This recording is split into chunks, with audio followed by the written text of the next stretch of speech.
Welcome back, and now for the news in detail. We start with Iraq, where the two main backers of the Prime Minister, Adil Abdul Mahdi, have agreed to remove him from the office. This comes a day after the military killed 17 anti-government protesters and wounded 1,000 others. Populist Shiite leader Muqtada al-Sadr leads parliament's largest bloc, called on his main political rival Hadi al-Amiri to help remove Mahdi. This came after the Prime Minister refused his request for an early election. Al-Sadr and Al-Amiri had appointed Abdul Mahdi as a compromise candidate to lead a fragile coalition government. Amiri holds the second largest amount of seats in parliament behind Muqtada al-Sadr's. Speaking in Baghdad, Amiri said he and al-Sadr will work together to secure the interests of the Iraqi people.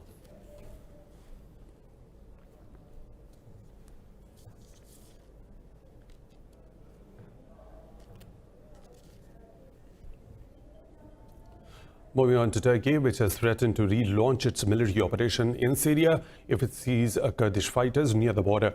The threat came after Russia promised Turkey that Kurdish fighters had left the Syrian-Turkish border area. Turkey's President Tayyip Erdogan has previously ruled out any further military offensives inside Syria. But speaking at a meeting of the Astana Trio's foreign ministers in Geneva, Turkey's Mevlut Çavuşoğlu warned Ankara will not compromise on its security. In a joint statement, the foreign ministers of Turkey, Russia and Iran welcomed the inauguration of Syrian Constitutional Committee. The three countries repeated their intent to combat terrorism and disrupt separatist agendas in Syria. UN Special Envoy for Syria, Geir Pedersen, met the three foreign ministers yesterday to discuss the Constitutional Committee. The working group will today meet in Geneva for the first time to discuss the end of Syria's 8-year civil war. In a related development, the U.S. House of Representatives has voted overwhelmingly to impose sanctions on Turkey over its offensive in northern Syria. Ankara has strongly condemned the move, saying it contradicted a ceasefire agreement reached with the U.S. on October the 17th. House members voted 403 to 16 in favor of the legislation. The curbs will hit Turkish institutions and officials. The bill will freeze the assets of senior Turkish military and political leaders and block future travel visas to the U.S. It prohibits arms transfers to Turkey if the weapons could be used in Syria. The bill also orders an investigation and report on Turkish President Recep Tayyip Erdogan's personal finances.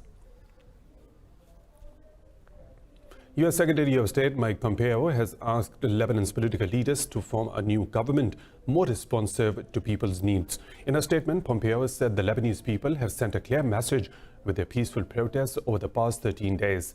Meanwhile, the Lebanese army urged protesters to open blocked roads so life can return to normal after 13 days of demonstrations.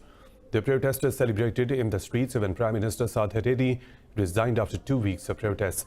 Hariri says he wanted to give a positive shock by stepping down and put the country's dignity and safety first.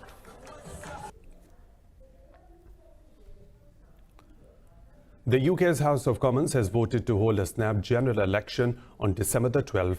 MPs backed Prime Minister Boris Johnson's call for the poll after months of Brexit deadlock. Britain's first December election since 1923 was approved by 438 votes to 20. Leader of the opposition Labour Party, Jeremy Corbyn, has described the coming election as a once-in-a-generation chance to transform Britain. The bill is expected to become law later this week after approval by the House of Lords. The Indian civil society has held a demonstration in New Delhi to protest India's oppression and illegal annexation of occupied Kashmir. People from all walks of life, including academics, artists and students, participated in the protest organized at the Jantar Mantar crossing. The speakers slammed New Delhi's unprecedented media and communications lockdown in occupied Kashmir for over 2 months. They said there is an atmosphere of fear and uncertainty in the entire occupied valley. Meanwhile, at the event at Pakistan's US Embassy, students of Johns Hopkins School were briefed about the ongoing crisis in Kashmir. Students were told about the worsening humanitarian crisis in the disputed territory.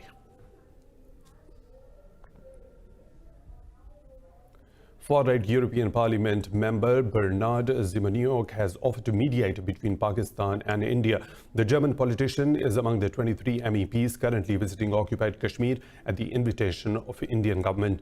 Talking to reporters in Srinagar, Zimoniuk said it would be counterproductive for the EU to take sides on the Kashmir issue. The EU lawmakers were taken to Indian occupied Kashmir amid a complete lockdown yesterday. Indian occupation authorities did not allow Kashmiri journalists to attend a press conference held by the European politicians. Pakistan has briefed Cuba's Vice President Roberto Morales Odeja on India's unilateral and illegal actions of 5th of August. Foreign Minister Shah Mahmood Qureshi met a delegation led by the Cuban dignitary in Islamabad. The two sides held delegation-level talks at the Ministry of Foreign Affairs. During the meeting, Qureshi highlighted the ongoing sufferings of the innocent Kashmiris under the Indian occupation. He encouraged Cuba to raise its voice against New Delhi's human rights violations in occupied Kashmir.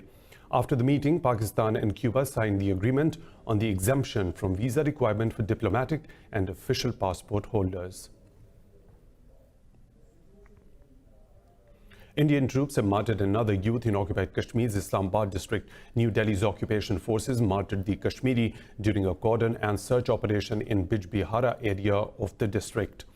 The forces earlier martyred 3 Kashmiri youths in Pazalpura area of the valley's Islamabad district. 12 civilians have been martyred across the valley during such fake operations in the running month so far. India has imposed a clampdown since 5th of August, creating a humanitarian crisis, shortage of food and health facilities in the valley. The Chief Minister of Indian Punjab, Amarinder Singh, has confirmed his participation in the opening ceremony of the Kartarpur Corridor in Pakistan. Former Indian Prime Minister Manmohan Singh and 2 union ministers will also attend the event in Narowal district on November the 9th. India has communicated a list of the 575 Sikh pilgrims who will attend the ceremony in Pakistan. The Kartarpur Corridor is Pakistan's initiative to facilitate Indian Sikhs wishing to perform pilgrimages to the deathbed of their religious founder, Guru Nanak. Pakistan's Prime Minister Imran Khan will formally inaugurate the Kartarpur Corridor 3 days before the anniversary. Meanwhile, Pakistan has issued a commemorative coin to mark the 555th birth anniversary of Guru Nanak.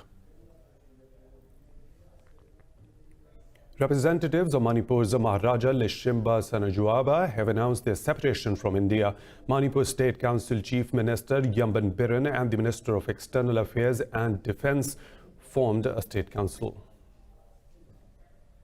In London, the leaders have formally launched the exiled government on behalf of Maharaja Sanajoba. They called upon all members of the UN to recognize the exiled government of Manipur. The government will be based in central London. The officials said they sought asylum in the United Kingdom last month, adding that they fled persecution and repression by India. The chief minister said the Modi government believes in the annihilation of small nations and communities for Hindutva supremacy. Manipur is one of India's smallest states, with a population of around just 2.8 million people.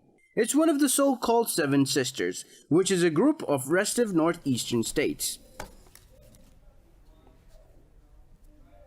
In Washington, a member of White House's National Security Council has told Congress he witnessed President Trump and a senior diplomat coercing Ukraine for a favor. Lieutenant Colonel Alexander Vindman appeared before the House of Representatives Intelligence Committee despite a ban by the White House. The House committee is conducting an impeachment probe into President Trump's alleged extortion of Ukraine. Colonel Vindman said the U.S. ambassador to the EU, Gordon Sondland, had pressured the Ukrainian official during a meeting on July the 10th. He also confirmed President Trump had asked Ukraine's President Zelensky to investigate his rival Joe Biden in return for the release of U.S. military aid. Bolivia's government has invited defeated candidate Carlos Mesa to take part in an audit of the disputed presidential election results. The results sparked a week of rioting after President Evo Morales' opponents accused him of election fraud. Morales was re-elected in the controversial vote. Speaking to the media, Vice President Alvaro Garcia asked Mesa to join the audit being carried out by the Organization of American States. He said the best way to clarify doubt is to perform an audit of the official vote count. Meanwhile, protests over the disputed election have sprung up all over the country. Police fired tear gas in the capital, wounding a number of people.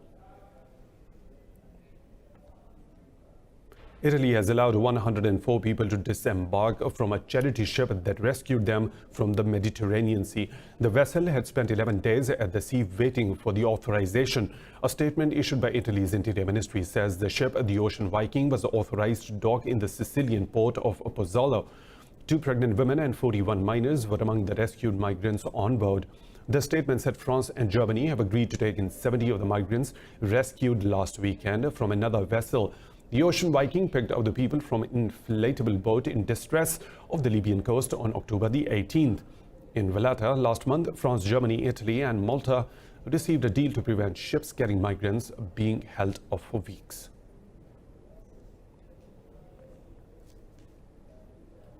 It's time for a short break, but coming up next in the bulletin. Cafe paints Chow Chow dogs to mimic pandas. And Paris Chocolate Fair opens with fashion show.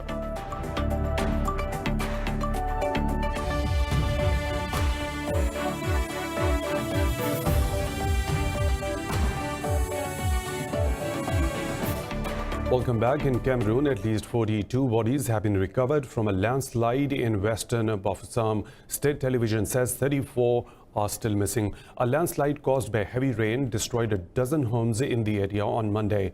Rescue teams are still trying to find survivors. The government has released $40,000 in aid to help the local community. The World Meteorological Organization warns the world is woefully unprepared for the effects of climate change. The WMO has expressed a particular concern about the world's high mountain regions, saying they were undergoing unprecedented changes. This report has more. As global temperatures rise, glaciers and permafrost are melting.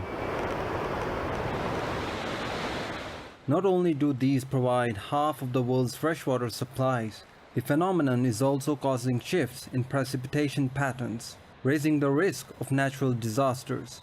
The WMO says humanity is running out of time to tackle this problem.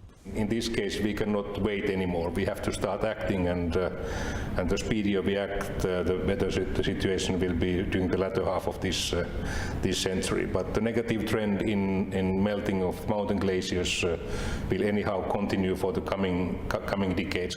Scientists and WMO officials are gathering in Geneva this weekend to seek solutions to the problem. We're woefully underprepared. Our infrastructure was built in the 19th and 20th century and in the mountains and downstream of the mountains, and we don't have that climate anymore. So we can have rainfall events in midwinter. We can have droughts that are far more severe than anything in our observations. WMO officials also urge governments to pursue more ambitious goals against climate change. They add that if action isn't taken soon, the world may soon become mired in conflicts over water resources. The WMO's warning comes as the world sees increasingly frequent incidences of wildfires, floods, and hurricanes globally. In southwest China, a pet cafe in Chengdu has gone viral after the cafe owner introduces 6 panda-like dye dogs. But the cafe has drawn criticism for painting the dogs to make them stand out in the competitive pet cafe market. More in this report.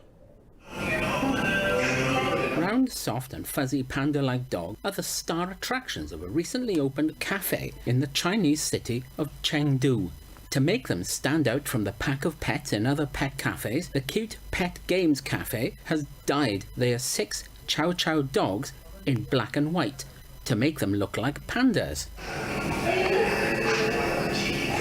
One day, I and my business partners suddenly had this idea after watching a movie. Then we put it into action. Currently, there are many dog cafes, cat cafes, raccoon cafes, alpaca cafes, duck cafes. We think they're not creative. We want something novel. Soon, a number of customers were seen petting the fluffy panda dogs. But some, including animal rights groups, were not impressed with the pet painting. Internet users have joined the howls of outrage at the cafe's treatment of the dogs. Lu says he's sure the dyes used on the canine coats are not harmful. We used imported dye. It causes zero harm to pets. You can see, we dyed the hair from the middle rather than from the bottom. The cafe also offers pet bathing, showering, and even a pet dyeing service, charging around $200 per animal. But so far, customers only want to take photos with loose dogs. At the annual chocolate fashion show in Paris, models take to the runway wearing delicious dresses made from chocolate. The show brings together 500 participants and chocolate from 20 countries. Watch this report for more details. These are no ordinary dresses. They're so special, they're good enough to eat. Dozens of models are wearing these sweet treats on the runway at the Paris Chocolate Fair. Chocolatiers and designers have collaborated on the sugary ensembles, ranging from an Inca warrior outfit to cage skirt containing live doves. Designer Elsa Muse described the level of work which goes into such a dress. I made 2,000 chocolate pearls and I covered them in different textures like crushed cocoa or cocoa powder. Then I pierced all the pearls and threaded elastic through them to make a pattern with different textures. The show featured traditional music and outfits inspired by chocolate-producing countries such as Peru, Ivory Coast, and the Philippines. Miss France 2019, Wayamala Chavez, wore a traditional outfit made by Tahitian chocolate. Visitors also saw chocolate-making demonstrations based on the creation of over 230 sample dresses. I think that this creation is very glamorous, very symbolic, because doves represent peace as well. The dove is peace, and the dove is France. It's freedom. Designers say one of the greatest difficulties was keeping the chocolate secure and ensuring it did not melt. The Paris Chocolate Fair will run until November 3rd.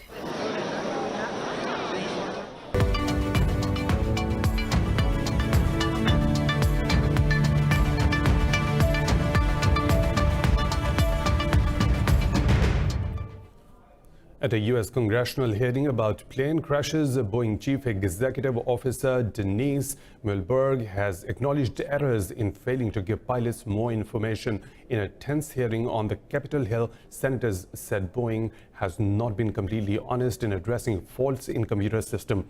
Boeing CEO said the company committed mistakes and is improving things. Senator Tammy Duckworth said Boeing has not told the whole truth. Boeing has not told the whole truth to this committee and to the families and to the people looking at this. Yes, the pilots did exactly what they were supposed to do, but 5 seconds later, especially if that sensor is still stuck, it overrides what the pilot does and it pushes the nose right back down again. European stock markets are trading mixed on reports that a mini trade deal between the US and China could be delayed. Investor fears dragged on major Asian indices, which all closed 0.5% lower. Frankfurt's DAX index has lost a fraction after Deutsche Bank reported third quarter losses of 832 million euros. The FTSE 100 in London is flat following Parliament's approval of snap elections in December. The CAC 40 in Paris is marginally higher after an announcement that car maker Peugeot is in merger talks with Fiat Chrysler.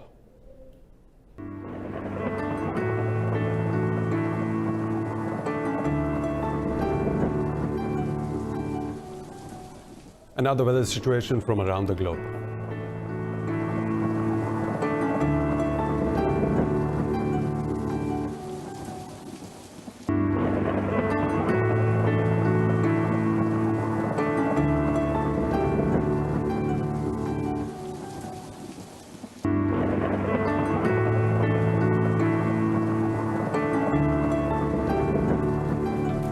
And that's all for now. For the latest updates, you can follow us on social media at Indus News.